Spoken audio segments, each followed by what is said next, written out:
ಸಾಧಿಸಿ ಸರಿಯಾದ ಸಮಯಕ್ಕೆ ಪ್ರವೇಶಿಸಿದೆ. ಸವಿತೆಯ ಶೀಲ ಸೆಳೆಯಲು ಸರದಾರನಾಗಿ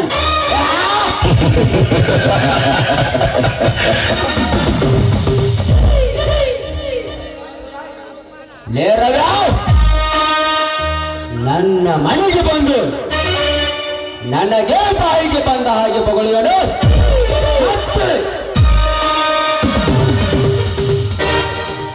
ನೀ ನಾಡಿದ ಮಾತುಗಳು ನನ್ನ ನೆಲೆಯಲ್ಲಿ ಚುಚ್ಚಿ ಚುಚ್ಚಿ ಕಾಡುತ್ತಿವೆ.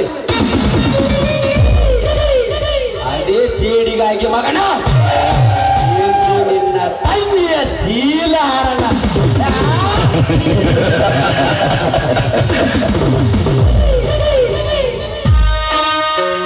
ರವಿರಾಜನ ರೋಷ ಈ ಶಿವಕಾಂತ್ ಗೌಡನ ಪ್ರವೇಶ ಆ ಸವಿತೆಯ ಸ್ವರ್ಗದಲ್ಲಿ ತುಂಬಿವೆ ಪಾಪದ ವಿಷ. ಆಗ ರವಿರಾಜನ ಬಾಯಿ ಸರ್ವನಾಶ.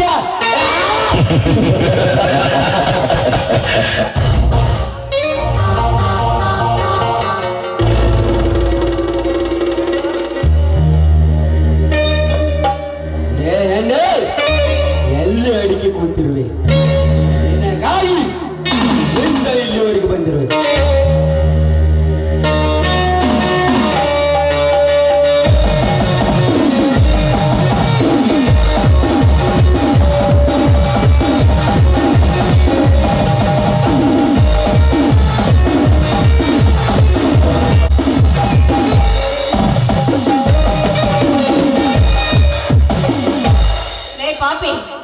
ಏನೋ ಗೌಡ, ಯಾರಿಲ್ಲದ ಮನೆಯಲ್ಲಿ ಒಂಟಿ ಹೆಣ್ಣಿದ್ದಾಳೆ ಅಂತ ಬಲಾತ್ಕಾರ ಮಾಡಕ್ ಬಂದಿದ್ಯಾ?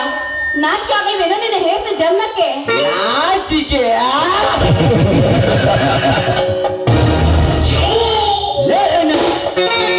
ಭಯ ಭಕ್ತಿ ನಾಚಿಕೆ ಈ ಶಿವಕಾಂತ್ ಗೌಡಿಗೆ ಗೊತ್ತೇ ಇಲ್ಲ. ನನ್ನನ್ನು ಎದುರು ಹಾಕಿಕೊಂಡವನು ಸುಮ್ಮನೆ ಬಿಡುವುದು ಇಲ್ಲ. ಸವಿತಾ, ನಿಮ್ಮಣ್ಣನಾಡಿದ ಮಾತುಗಳು ನನ್ನ ಎದೆಯಲ್ಲಿ ನಿಚ್ಚಳಿವೆ, ಹಚ್ಚುತ್ತಿವೆ. ಆ ಹಚ್ಚು ಸ್ವಚ್ಛವಾಗಬೇಕಾದರೆ ಹಚ್ಚಲೇಬೇಕು ನಿನ್ನ ಯೌವನಕ್ಕೆ ಕೆಚ್ಚ. ನನ್ನಣ್ಣ ಮೇಲೆ ಸೇರಿದ್ರೆ ಹೋಗಿ ಅವ್ರ ಹತ್ರ ತೀರಿಸಿಕೋ. ಅದನ್ನ ಬಿಟ್ಟು ಒಂಟಿ ಅವಲಿಯಾಗಿರೋ ಹೆಣ್ಣಿನ ಮೇಲೆ ಬಲಾತ್ಕಾರ ಮಾಡಲು ಬಂದಿರ್ಬೇಡೋ ಹೇಳಿ.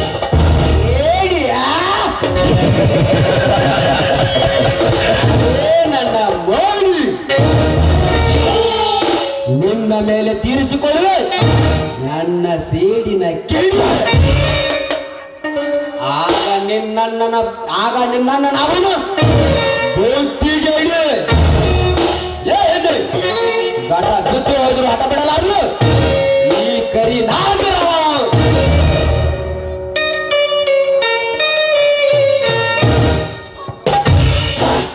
ಪಿಶಾಚಿ, ಎಲೆ ಸೊಕ್ಕಿನ ಹೆಣ್ಣು, ಇದುವರೆಗೆ ನಿನ್ನನ್ನು ಬಿಟ್ಟಿದ್ದು ನಂದೇ ದೊಡ್ಡ ತಪ್ಪು. ಈಗ ನಿನ್ನ ದೇಹ ಮಾಡುವೆ ಮಪ್ಪು ಮಾಡಲೇಪ್ಪ.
ಮಗನ ನಿತ್ತ ಬಡದ್ರ ದಿಕ್ಕಾಗೋದಿಲ್ಲ.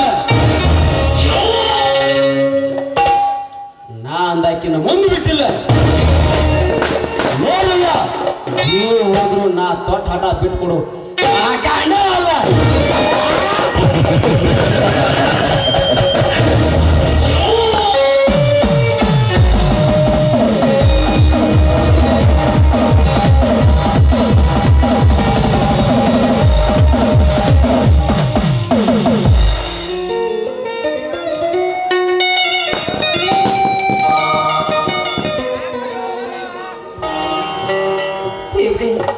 ನಾನೇನ್ ಅನ್ಯಾಯ ಮಾಡಿದೆ ಅಂತ ನನಗೆ ಇಂಥ ಶಿಕ್ಷೆ ಕೊಟ್ಬಿಟ್ಟೆ. ಇಂದು ಆ ಗೌಡನಿಗೆ ನಾನು ಬಲಿಯಾಗಿ ಹೋದೆ. ಅವನ ಕಾಮಕ್ಕೆ ಬಲಿಯಾಗಿ ಇಂದು ನನ್ನ ಪರಿಸ್ಥಿತಿಯನ್ನೇ ನಾನೇ ಹಾಳು ಮಾಡಿಕೊಳ್ಳುತ್ತೆ.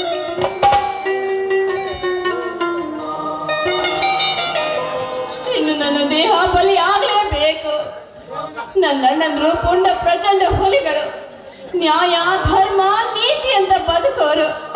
ಅಂಥವ್ರಿಗೆ ಮಾನಗಟ್ಟೆ ಮುಖವನ್ನ ನಾನು ಹೇಗೆ ತೋರಿಸ್ಲಿ, ನಾನು ಹೇಗೆ ತೋರಿಸ್ಲಿ?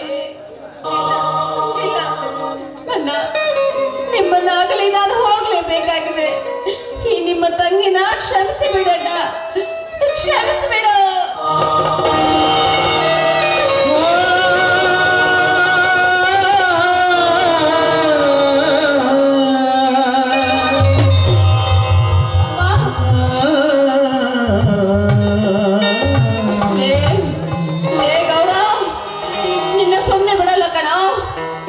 ನನ್ನಂದ್ರು ಹುಲಿಗಳು, ದಿಟ್ಟ ಹುಲಿಗಳು. ಅವ್ರಿಗೆ ಏನಾದ್ರೂ ಈ ವಿಷಯ ಗೊತ್ತಾದ್ರೆ ನಿನ್ನ ರೊಟ್ಟವನ್ನೇ ಚಟ್ಟಾಡಿಬಿಡ್ತಾರೆ. ಇದು ಸತ್ಯ, ಇದು ಸತ್ಯ. ನಿನ್ನ ಬಲಿ ಹಾಗೆ ಆಗುತ್ತೆ ಗೌಡ. ಅಣ್ಣ, ನನ್ನ ತಂಗಿನ ಕ್ಷಮಿಸಿಬಿಡಿ ಅಣ್ಣ, ಕ್ಷಮಿಸಿಬಿಡಿ.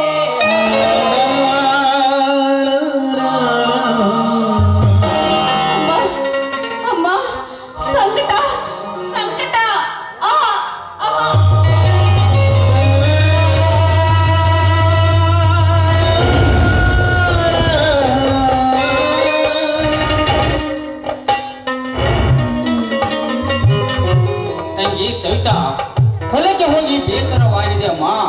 ಒಂದು ಗ್ಲಾಸ್ ಮಜ್ಜಿಗೆಯನ್ನು ತೆಗೆದುಕೊಂಡು ಬರಮ್ಮ. ತಂಗಿ ಸವಿತಾ, ಬೇಗನೆ ಬಾರಮ್ಮ. ತಂಗಿ ಸವಿತಾ, ಬೇಗನೆ ಬಾರಮ್ಮ. ಒಳಗಡೆ ನನ್ನ ತಂಗಿ ಏನ್ ಮಾಡ್ತಾ ಇದ್ದಾಳೆ ಏನು? ತಂಗಿ ಸವಿತಾ, ಯಾಕಮ್ಮ ಕೆಳಗಡೆ ಮಲಗಿದ್ಯಾ? ಮೇಲೆ ಕೇಳಮ್ಮ, ಮೇಲೆ ಕೇಳು. ತಂಗಿ ಸವಿತಾ, ತಂಗಿ ಸವಿತಾ, ಇದೇಳಿದ ನಿನ್ನ ಬಾಯಲ್ಲಿ ರಕ್ತ.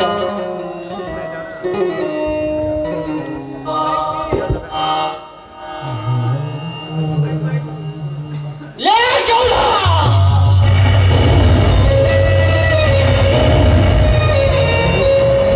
ತಂಗಿ ತಂಗಿ ತಂಗಿ,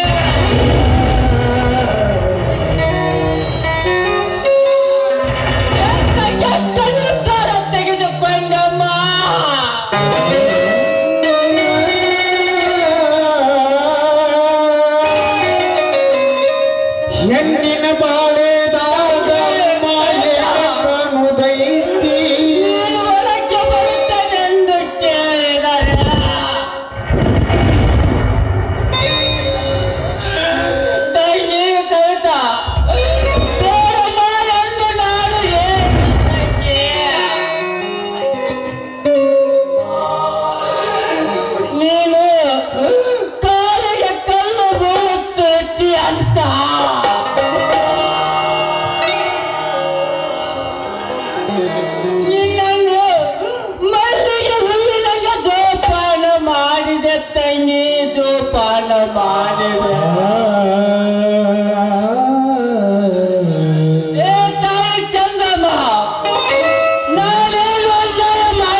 ಏನಾಯ್ತು? ಯಾಕೋ ಪುಟ್ಟಿ ಹೋಗಿದ್ಯಾ? ಸವಿತಾ ಏನಾಯ್ತು? ಯಾರಿಗೆ ಯಾರಿಗೂ ಏನು ಆಗಿಲ್ಲ. ನನ್ನ ತಂಗಿ ನಿದ್ದೆ ಮಾಡ್ತಾ ಇದ್ದಾಳೆ, ನಾನು ಲಾಲಿ ಹಾಡ್ತಾ ಇದ್ದೇನೆ.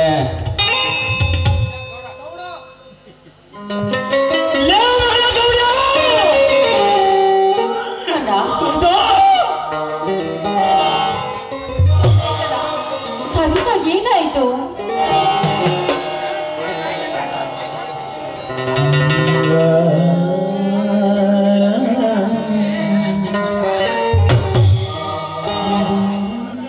ಸವಿತಾ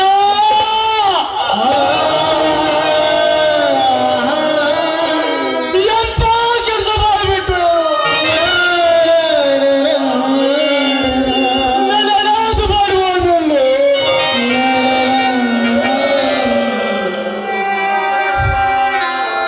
ಹೇಳಣ್ಣ, ಸವಿತಾಗ್ ಏನಾಗಿದೆ ಅಂತ ಹೇಳಣ್ಣ. ಜ್ಯೋತಿ ಸವಿತಾ ಆತ್ಮಹತ್ಯೆ ಮಾಡಿಕೊಂಡಿದ್ದ.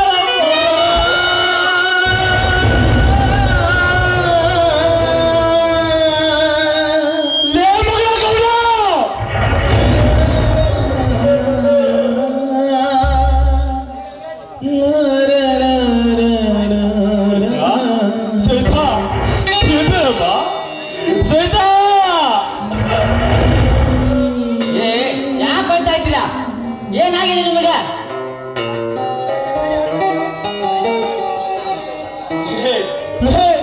ಅವ್ರು ಸುತ್ತಿದ್ದ ಕಣೋ. ಸಪ್ಪಲ್ಲ ಹಾಕ್ತಾ ಇದ್ದಲ್ಲ ಹುಚ್ಚ. ಯಾರು ಸತ್ತಿದ್ದಾರೆ? ಹುಚ್ಚ? ನೀ ಹುಚ್ಚ? ಯಾರು ಸತ್ತೋಗಿದ್ದಾರೆ? ನನ್ನ ತಂಗಿ ನಿದ್ದೆ ಮಾಡ್ತಾ ಇದ್ದಾಳೆ, ನಾನು ಲಾಲಿ ಹಾಡ್ತಾ ಇದ್ದೇನೆ. ಸತ್ತು ಹೋಗಿರೋ ಶವಗ ಲಾಲಿ ಆಡ್ತಾ ಇದ್ದಲ್ಲೋ.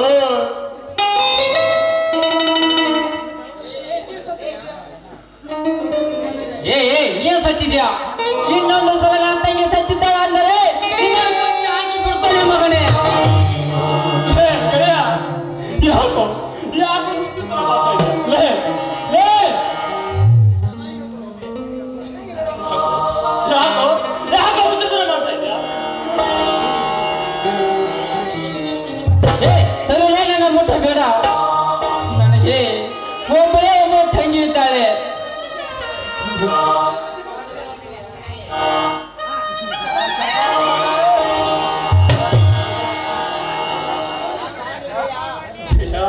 ಬೇಡ ಗೆಳೆಯ, ಸತ್ತು ಹೋದ ಶವಕ್ಕೆ ಎಷ್ಟೊಂದು ಲಾಲಿ ಹಾಕ್ತಾ ಇದ್ದಲ್ಲೋ. ಬಾರೋ ನಾಡ್ಕಳು ನನ್ನ ಗೆಳೆಯ ಶಶಾಂಕ ನನ್ನನ್ನು ಬರೆದು ಬಿಟ್ಟಲ್ಲೋ. ಯಾವನು ನೀನ? ಗೆಳೆಯ ಅಂತ ಗೆಳೆಯ? ನನ್ನ ತಂಗಿ ನಿದ್ದೆ ಮಾಡ್ತಾ ಇದ್ದಾಳೆ. ತಂಗಿ, ನೀನೇನು ಬೇಜಾರು ಮಾಡ್ಕೋಬೇಡಮ್ಮ. ಇವನು ಹಲ್ಕ ನನ್ನ ಮಗ, ಲೋಪ ನನ್ನ ಮಗ. ತಂಗಿ, ನೀನ್ ಇಲ್ಲೇ ನಿದ್ದೆ ಮಾಡ್ತಾ ಇರು, ನಿನಗೆ ತಿನ್ನಲಿಕ್ಕೆ ಹಣ್ಣುಗಳು ತೆಗೆದುಕೊಂಡು ಬರ್ತೇನಪ್ಪ. ಓಹೋ, ನನ್ನ ತಂಗಿ ನಿದ್ದೆ ಮಾಡ್ತಾ ಇದ್ದಾಳೆ. ನನ್ನ ತಂಗಿ ನಿದ್ದೆ ಮಾಡ್ತಾ ಇದ್ದಾಳೆ.